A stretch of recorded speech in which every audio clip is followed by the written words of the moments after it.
Not everything in your supermarket is as healthy as it may seem or even remotely worth the cost. So don't be deceived by products that reel you in with promises of great health. Let's explore 5 seemingly healthy foods that nutritionists say to keep out of your shopping cart. Yogurt may be great for digestion and a quality source of calcium and protein, but lose the sugar that comes with the flavored variety. Spend about $5 on a large tub of plain Chobani and sweeten it yourself with fruit and honey. It'll save you the money and the calories. Fan of those yummy veggie chips? They're totally healthy, right? They're veggie. Wrong. The ingredients are a long list of additives and starches and calories that amount to the same as a serving of potato chips. Spring for the real thing and just eat actual veggies.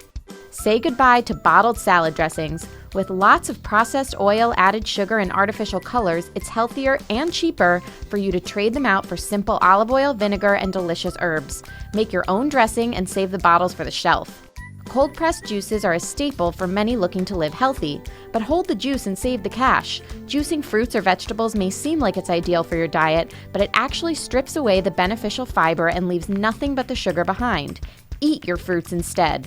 Save your money and don't go gluten-free unless it's necessary. Those who haven't been diagnosed with celiac disease or a gluten sensitivity should save their pennies from the significant gluten-free product markup. And packaged foods aren't ideal for a healthy diet anyway.